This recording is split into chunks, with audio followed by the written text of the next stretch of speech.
Hello, our project is called the Annunciator. This year, our technical directors are Sandro Silva and Mike Smith, who are both URI graduates. My name is Natalie Cornell, and I am an ELE. My fellow teammates are Thomas Kresovic, an ELE, Vitha Vathwangse, a CPE, and Daniel Reyes, a CPE. Phoenix Electric Corporation designs custom solutions for the power industry. It has 48 years of experience, and the company's main products are custom switchgear, custom controls, and air core reactors. The project motivation is to build an annunciator that is easily integratable with the company's equipment. The main features of our annunciator is for it to monitor normally open and normally closed circuits, for it to be reprogrammable, and for the data within it to be accessed remotely. Our anticipated best outcome for this year is to build a 12 to 48 channel annunciator to implement 4 alarm sequences and to make sure that our annunciator is reprogrammable through a GUI. Our key technical accomplishments for the semester have been the implementation of 4 alarms, channel time delays, reconfigurable settings, and we also built the COTS hardware setup and redesigned the 2 main boards. The economic impact of building a custom annunciator would be to decrease our company's expenses on third-party annunciators and to establish a new product line. Below, you see a chart which shows PEX annunciators versus the company's competitors. This is a picture of the Annunciator diagram.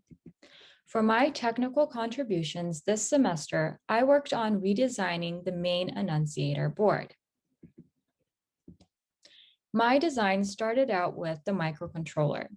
For this, we used the Arduino Nano Every to control all the main processes on the board and to make our annunciator reprogrammable. Right on top of it, we have the Fujitsu FRAM. This FRAM stores board configuration, alarm sequences, and the dates and times of when faults occurred. Next, we have the MAX 485 transceiver. This transceiver converts serial data to RS-485, therefore giving our board Modbus capabilities.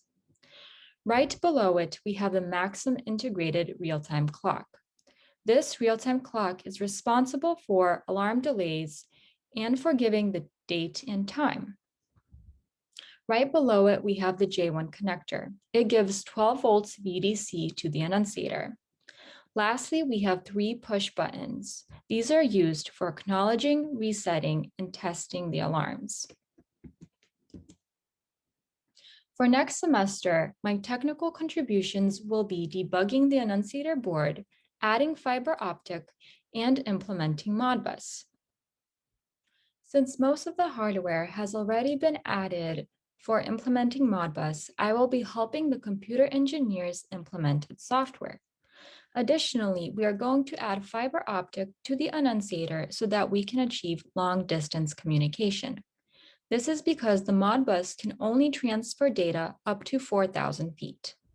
Next, I would like to hand the presentation over to my fellow teammate, Thomas Kresovic.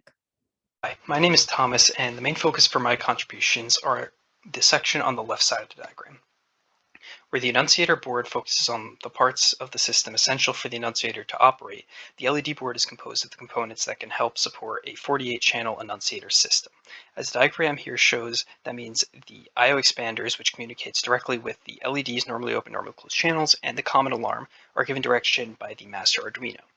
The original design seen here has the display board on the left, which operates strictly as inputs and outputs. This causes the board to have these bulky cables running to the main board to carry all 28 of these connections, since each LED is bidirectional. The first thing to notice is the board connectors. By keeping the I/O expanders local to the display board, we only need to carry power, a common ground, the serial clock, and serial data lines. While less wires is always a good thing, the biggest issue with the original design was the unnecessary extra components that we would have when expanding to use more channels. The new display board shown here notably has only 2 I/O expanders, M1 and M2, as opposed to the 4 we used per board before. One of the reasons for this are these inverters. This allows us to control each bidirectional LED using only 1 bit and 1 pin on our I/O expanders. While we lose the ability to turn LED off, we save on cost, memory, and board space. Another notable feature are these two header connectors. These allow for each board to remain exactly the same while giving us the ability to expand our Annunciator system by connecting an identical board to J2 hidden behind the board here. By forcing the first address bit on each I/O expander to either 1 or 0, we can allow the boards to be configured by simply pulling out a jumper, which will allow for 4 unique addresses for each expander, giving us the capability to make a 48-channel system. The last reason for this change in the normally open, normally closed channel. Originally, each channel was tested by sending a high across the channel. In the case of normally open, we would expect a low in return. In the case of normally closed, we would expect a high.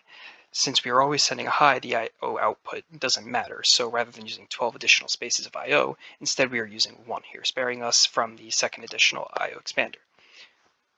There are a few tasks left, but how many we can work on will be limited by how well the boards actually work, since the boards have not been tested or finished being built. We do know that we need support for larger wires. Aside from that, we have been talking about adding fiber optics to our project for a while, mostly in the context of remote communications to potentially replace Modbus communication or work with it. Now on to the next presenter, Vivi. Hi, my name is Vitavad Bongse. To begin, our project uses the Arduino and its IDE to create a 12 normally closed, normally open channel with the I/O expander. Included in the design of the Annunciator are alarms along with the usage of horns and push buttons. For the user rewrite configuration, this was to allow change to be made through the serial monitor of the Arduino. This would ease the task of changing the normally open, normally closed channel. We're also able to change the sequence in the serial monitor, and our Annunciator features alarm sequence A, M, F1A, and F3A. For the implementation of alarm sequence A, there are 3 states for the sequence. We have normal state, alarm state, and acknowledge state. For the normal state, our LED display would show a green LED. In the alarm state, it will show a flashing red LED and the horn will turn on. In this state, it can automatically go back to normal state if the error has been fixed, or it will go to the acknowledge state. The acknowledgement state will display a red LED and will turn off the horn.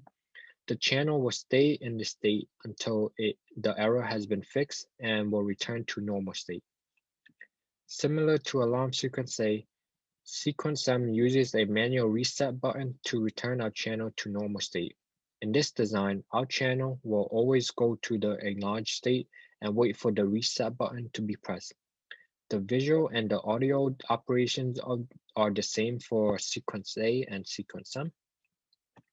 Sequence F1A features a first out reset along with the subsequent alarm. For the first alarm, its operation will feature a flashing red LED and the horn will turn on since it will go to the alarm state. The subsequent alarm will bypass the alarm state and will go directly to the acknowledge state. For the first alarm, it can automatically go back to the normal state. Once our first alarm is back in the normal state, the first out operation will reset for the sequence. So for my anticipated contribution for next semester, I will be incorporating a virtual push button into our design, as this would allow our Annunciator to be controlled remotely through the GUI. To ease the process of changing the Annunciator features like the normally open, normally closed, horn select, time delay, or sequence chain, we will be developing a GUI for the project. So with that, I will be passing it on to my fellow CPE partner, Daniel Reyes. Hello, my name is Daniel, and I'll be continuing the conversation of software development. I designed a 12 and 48 channel memory map that takes into consideration all the variables needed for the Annunciator to work as intended. One of these said variables, the channel continuity, requires 1 bit per channel to achieve the normally closed or normally open selection. Time delays and horn usage collectively requires 13 bits per channel, 12 bits dedicated for time, 1 bit dedicated for horn. Time selection itself has a range of 0 to 4091 milliseconds as requested. The time delaying itself is done through utilization of the RTC alarming and specifically 1-second alarms in conjunction with the Arduino delaying function, and these two work together collectively to build up alarms, and during an RTC alarm, testing can continue. I wrote a function that gives a user the ability to change time delay or horn usage from the serial monitor. I also designed the alarm sequence F3A. This alarm sequence features 3 different flashing speeds, which are defined as fast, intermediate, and slow flashing, first and subsequent alarms, where first alarms follow a different set of logic, automatic sub reset, and first out reset. This coming spring, the embedded goals are data recording, program expansion, and update. Data recording is for keeping a log of key events inside of the FRAM. Program expansion will be expanding our current 12-channel program build into a 48-channel compatible build, and update is to make the program compatible with the newly designed hardware. To recap on future key technical accomplishments planned for the spring besides embedded, we have graphic user interface, fiber optics communication, Modbus communication, and remote access to stored data planned this spring. Some RIX tracking that we've done throughout this semester has been memory space and part shortages that has affected the designing process, but our current confidence level is still moderate for the expansion models, and we believe that a 12-channel model, as originally described, is fully possible at this time. The team would like to thank Dr. Sunak for his passion in organizing this capstone program, Sandro Silva for the industry insight and the overall project provided, and Mike Smith for all his guidance and expertise during the fall semester.